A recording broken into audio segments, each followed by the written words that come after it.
run backwards. Hondas run backwards. What? Ready? Okay, hang on, we want to talk about it first. Okay. Just gonna show them a video so they can. Here you go. No one knows what we're talking about. Greetings, children. We have a 6.4 SRT Jeep Grand Cherokee. Oh, you want me to? Very, very similar to the 5.7. Obviously, it's a little bit bigger, but same mechanical problems that we see with this. These wear out the cam lobes. We're going to show you how to diagnose this. So first things first is obviously we've got codes for misfire. We've checked the plugs, we've checked for spark, we've done a compression test. We've got high compression, which is good, which means we don't have burnt valves, but high compression won't tell you about a worn cam lobe because the worn cam lobe prevents the valve from opening, so it stays shut all the time. So don't do a compression test and then think your valves are okay, because it's not always the case. Well, in this case, it's the camshaft, not the valve. Make sense? Good. Keep up. Let's go. Rotate the motor. We're looking here, this inlet, and we probably need to compare it with a good one. So this, look here, this one, is going down quite a way, compressing that spring significantly.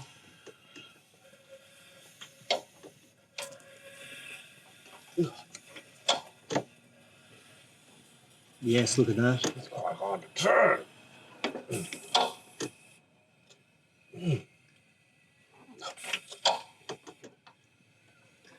I don't think you went far enough back, Tyler, so we're going to have to do a whole revolution of the motor. Keep going. Are you kidding? No, keep going.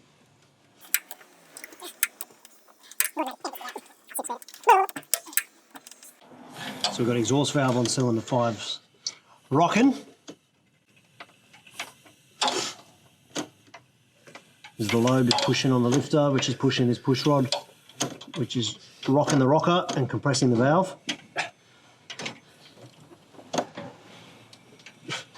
Right, here we go. So that's exhaust stroke. On that, here we go. Watch this. This one hardly goes down. Here we go. It's rocking now. Rocking. That's all there is. Do you see that? A whole lot of nothing.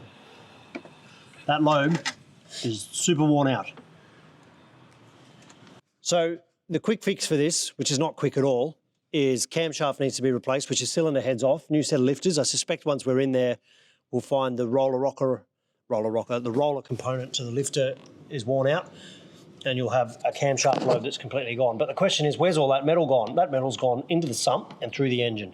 So we can replace the top end, get the head serviced, put a new camshaft in it, but it really should have the bottom end stripped and assessed for metal damage. Effectively, doing the top is the same as soiling your pants, having a shower, and putting the same underwear back on. It's my metaphor. Everyone likes it. This is an SRT and it's sick. Danny, GDL, how are you, bud? Good, mate, how are you? Good, man, good. I've got the SRT in. Yes. We've gotten to the bottom of it. It's not a spark issue. It's got compression. So what's happening is the camshaft lobe on cylinder 5 is completely worn out. It's a common issue with both this motor and the 5.7 Hemi. Yep. So as the motor's turning, the lifter's working. I'm assuming you know a little bit about cars and how they work, but the lifter's working, the rocker's working, but the valve's not opening because the camshaft lobe is gone. So, so basically you're not getting any compression. Well, sorry, you are getting compression. The inlet valve's not opening to let air in, and that's causing the misfire. So, look, we've done these before. Done quite a few of them. You've got a couple of options in front of you. The most common way to attack this is new camshaft, which requires the cylinder heads to come off. We put a camshaft in it, set of lifters, and off you go. However, that's really only half the job. So what we need to talk to you about is the where's all that metal gone? So the camshaft lobe is roughly about a centimetre squared worth of metal, and that's now been worn out over time, and it turns into powder. So there's no big chunks of metal, but it turns into a fine metal powder and goes through the engine. So the correct repair, and what I would recommend if budget allows, would be to strip and rebuild the whole motor, but that obviously gets expensive and isn't essential. However, If we just do the cam and the head job, Yep. then there's no guarantees as to what's happened to the bottom end of the engine as far as metal going through. Big end bearings may be damaged, things like that. Piston rings, the bore. I obviously don't know until I get in there how bad the damage could be. It might be okay, it might not be. So just I guess it's just a heads up at this stage. It's entirely up to you and your car. I'm at. You decide what you want to do next. Yeah, because the thing is, I just bought the car last week, so. Oh, really? You've only had it a week? I bought it from didn't tell me anything. Only said a spark plug and lied to me. Even their mechanic, I called them and they said it's a spark plug. Okay.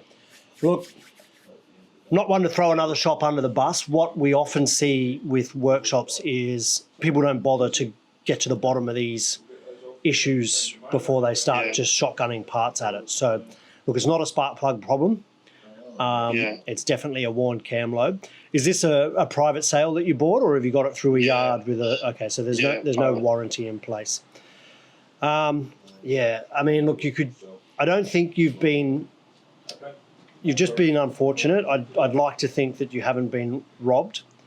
My experience with mechanics generally is they don't bother to get to the bottom of these issues the way we do, and they just what we call parts shotgunning or parts cannoning, and they just throw spark plugs at it. Okay, look, let's obviously a bit of a tough pill to swallow. Let me pull together a quote for both options. I'm assuming it's not going to be less than 10, to be honest, isn't it? To do the whole lot.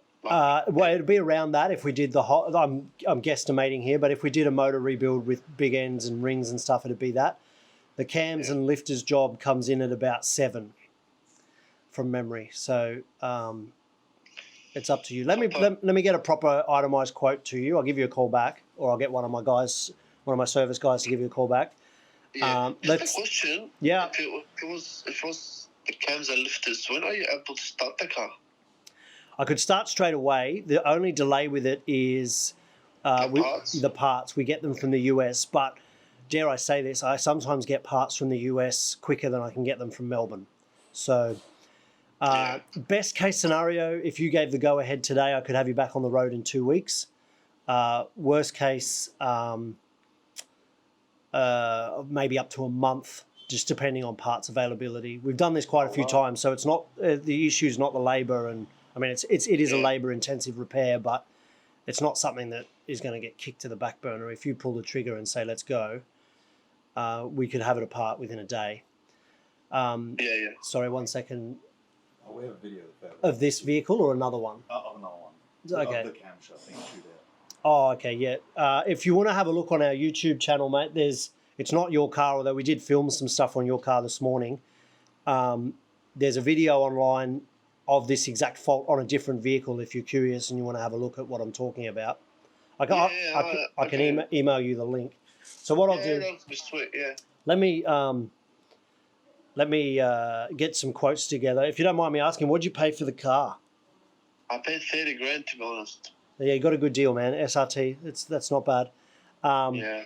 So just based off the conversation that we're having and it's expensive, these cars are expensive cars to keep on the road. Yeah, so, I mean, obviously this is a unique repair and it's going to be a big ticket item, but these Brembo brakes are, they're a couple of grand once they wear out brakes. The Bilstein shocks in them are a couple of grand. So we're generally advising our Jeep owners somewhere between 5 and 7 grand a year to keep them on the road. So just maybe have a think about that. Obviously your finances are none of my business, but super cool car, man. Like, you'd be ashamed to kill it just over this, but they're also not it's no Hyundai. It's going to cost you a bit to keep this thing going. Of course. And just one thing, so you don't recommend just getting a second-hand engine and replacing it. It's better to fix it because second-hand might have the same issue, yeah? A second-hand 6.4 will set you back about 16 grand just for the motor. And then you don't know the history of what you're getting. It's actually cheaper to rebuild this. Yeah, and safer because everything's new now. Well, yeah, this will come with warranty. Second-hand, I can't warrant it. I've got no idea where it's come from. Has it sat in a paddock for 2 years full of water? Who knows? Yeah. So even when it's the other way around and financially It's cheaper to do second hand. We still tend to advise our clients, let's avoid that if we can, just for the peace of mind factor. So are you able to put like upgraded cams and lifters? Oh, I can. We're now opening Pandora's box. Do these have MSD? What year? 14. 14. No, you're under the cutoff. Okay, so yes, I can. Let me explore some options there for you as well. Yeah, just to see if not a big of a price difference, just so it's safer. Yeah. To have upgraded cams and lifters for the future, then maybe why not? Maybe it might be worth. Yeah, all right. We can do an MDS delete, but it needs a tune as well. So if it's got MDS, then it will have MDS. The lockout is the tunability on the computer. That's okay. 26. Look, let me do some groundwork here, Mustafa, and I'll get back to you on the options around that. Thank you so much. Easy, brother. All right, I'll give you. It'll be either myself or Carl will speak to you later today with some options around prices. All right, beautiful. Thank you so much. All right, man. Thank you. Catch you later. Bye bye.